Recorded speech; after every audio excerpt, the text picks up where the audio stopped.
Thyroid நோயும் சர்க்கரை நோயும் ஒன்றா இருக்கிற பேஷண்ட்டாக நீங்கள், அப்போ இந்த வீடியோ உங்களுக்கானது தான். தைராய்டும் சுகரும் ஒன்று சேரும்போது அதோடைய விளைவுகள் ரொம்ப அதிகமாக இருக்கும். கண்ட்ரோல் பண்ணுறது ரொம்ப ரொம்ப கஷ்டம். அது எப்படி செய்யலாம், ஏன் இது கண்ட்ரோல் ஆக மாட்டுதுன்றதை இந்த வீடியோவில் நம்ம தெளிவாக பார்ப்போம்.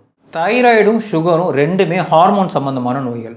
இதில் தைராய்டு என்ன வேலை செய்யுதுன்னு பார்த்தீங்கன்னா, உங்கள் எனர்ஜியை உற்பத்தி பண்ணுறதுக்கு ரொம்ப முக்கியம், உங்கள் கொழுப்பை எரிக்கிறதுக்கு ரொம்ப முக்கியம். அது இல்லாமல் உங்கள் சர்க்கரையை உபயோகப்படுத்துறதுக்கும் தைராய்டு ஹார்மோன் கண்டிப்பாக இருக்கணும். இப்போ உங்களுக்கு ஹைப்போதைராய்டு இருக்குது, அதாவது தைராய்டு வந்து ரொம்ப கம்மியாக சுரக்குது அப்படின்னா உங்களுடைய மெட்டபாலிசம் ரொம்ப மெதுவாக நடக்கும், உங்களுடைய வெயிட் வந்து கடுமையாக கூடும், உங்கள் கொலஸ்ட்ரால் கூடும் மற்றும் உங்கள் இன்சுலினோட சுரப்பு வந்து கம்மியாகும். இதனால் உங்கள் சுகர் கண்ட்ரோல் ஆகாமல் போகிறதுக்கான வாய்ப்புகள் இருக்குது. உங்களுக்கு ஹைப்பர் தைராய்டாக இருந்ததுன்னா உங்கள் மெட்டபாலிசம் ரொம்ப வேகமாக இருக்கும், உங்கள் கல்லீரலேருந்து அதிகமான சுகர் வெளியேறும், உங்கள் இதய துடிப்பு அதிகமாகும்.